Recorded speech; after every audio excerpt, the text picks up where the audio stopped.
Hey everybody, welcome to Storm Talk. Before we get into Storm Talk itself, we want to cover the air quality alert.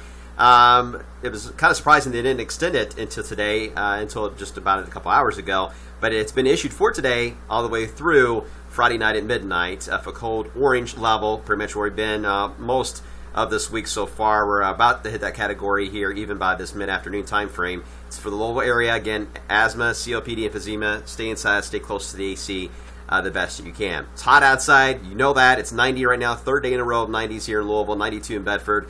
Humidity it's in pockets where it's higher, and that's where we're seeing the effects on some of the sensors. It feels like 92. So yeah, the heat index is not that bad here in Louisville, but it feels like 102 in Bedford and 97 in Tell City, which is a little more in a moisture environment in a wooded area in some spots there, and that's the reason why the moisture content's a little higher too, adding to that humidity factor. All right, so as far as our severe aspect for today through the next few days, really, general thunderstorms, same spot, east side here, the area of high pressure, right over the Ohio Valley, mainly Ohio, though, taking the brunt of that. As we head into tomorrow, and then as we head into Saturday, same story. Not much is really going to change as we head through the next few days. So here's the setup from the visible satellite as of 2 o'clock this afternoon.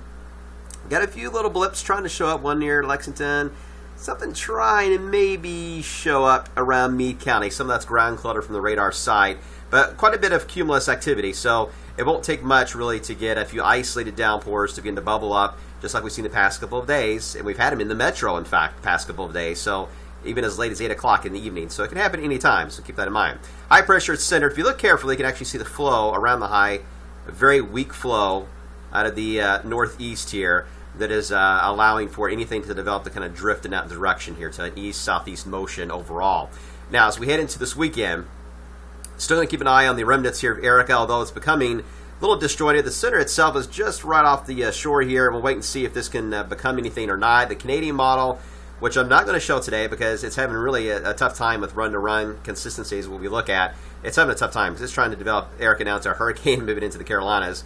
And has nothing in the Gulf after that. Yesterday had a hurricane in the Gulf and it had a tropical depression, Erica, or the new Erica, moving into Atlanta over the weekend. So it's having a tough time figuring out the tropical moisture. And a lot of models are going to, because anytime you have any type of lowering of pressure like this that is hugging a very warm area of water, the models have a tough time initializing which area is going to deepen the rapidest, or the fastest, I should say, and create some type of system.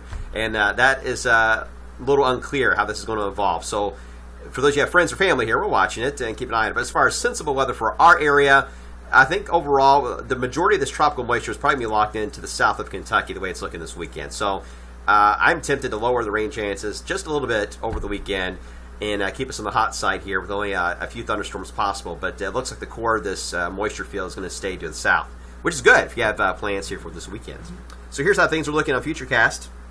This afternoon, get a few pop-ups, temperatures in lower 90s, very random locations, but they're going to be small. But if you get one of these bad boys, I mean, you're going to get a good half inch of rain if it can become one of the larger ones in a very short amount of time. Can't rule that out. Most areas, though, will see just less than a quarter of an inch if they develop. Now, here's the setup for tomorrow that I think is interesting that we're going to track. I showed this last night on the news at 7:30. And the RPM model is still showing it. It's initializing thunderstorms that produce some outflow boundaries, push of colder air at some point Friday afternoon. And what it's trying to do, and I want to draw your attention to the western edge. This is where the push of colder air will come out. Watch what happens Friday night. It pushes a wave, an outflow right through the Ohio Valley Friday night, all the way through about midnight, which would allow for some thunderstorms to roll through. This is pretty much the only model that shows this. The NAM model is similar, but a little further to the north and east. Either way, with RPM being consistent on this for so many runs in a row now, I think it is worth pointing out that potential is there for some type of downburst activity to produce an outflow a little more larger scale than we've seen so far this week. So we'll keep an eye on tomorrow's forecast for Friday. Don't be surprised, though, if we end up raising the rain chance Friday night, especially the evening, for thunderstorms that could roll in from the north and east. It's still questionable that would even happen because we have to have the thunderstorms here first for the second part to even take place. But just know that is something we will be watching carefully, and it'll fade away for the overnight. All right, as far as the GFS model, which has done actually pretty good on run-to-run consistency, I'm going to show that for today's blog. It has shown a kind of a broad area of low pressure in general here in the Gulf Stream And again, just main core of the moisture limited to our southern areas, and maybe just scattered thunderstorms for this weekend. But the high pressure itself looks like it's going to hang on enough over us to kind of keep us protected for a lot of wave country, which is good for the holiday weekend. Now, the front. There is a front coming. It's going to have a tough time getting here. It should arrive some point Wednesday night into Thursday. But it's going to bump up against all this mess going on here in the southeast. This front's going to slow down. I think it'll at least arrive here, which is good. But once it arrives here Wednesday night and Thursday, it may actually kind of stall. Question is it going to stall in Tennessee or stall right over us? I'm tempted to say it may end up stalling over us, considering it's hard to get the front too far to the south. Either way, it's likely going to stall and wait for a larger system to come in. That will arrive very shortly after this front does Wednesday night. So we got a front Wednesday night. We may see some activity on the stalled front activity on Thursday. We may get lucky enough for a lot of us, especially in southern Indiana, to see nothing but nice, pleasant weather for Thursday and part of Friday. But by the time we end next weekend, Friday through Saturday, I think it's 11th through the 12th of September, that is when the stronger front will move in, and that is the one that will likely bring us some rain over next weekend and then bring us somewhat cooler air and somewhat drier, but it's zonal flow. This is not, notice where the winds are coming from. If you look at the lines here, this is not a direct discharge out of Canada after this front moves in on the 11th and 12th. So we will drop the humidity level somewhat. I don't think it's going to be a big drop in temperature. It's going to be the second front that'll come in on the backside of the slow, which is a very classic move in these setups. You get a front that comes in, it's more of a moisture front, but it's the second front attached to the upper low that really drives in the drier air and the cooler air. That I do see arriving by the time we get into the 16th of September. And that may have some rain with it as it pushes in. But at that point, notice the wind direction then. Now we're getting out of the north. That'll be the one. That'll be a taste of fall weather. And that will be, again, around the 16th and 17th that the GFS is riding. And the ensembles seem to be supporting it. Europeans running right now, so I don't really know what its new look is showing at this point.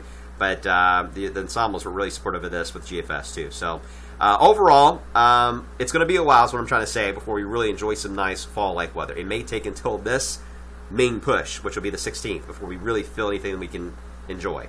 If we have cooler than 85-degree days in our future between now and then, they're going to be cloud and rain-induced. That's the only way.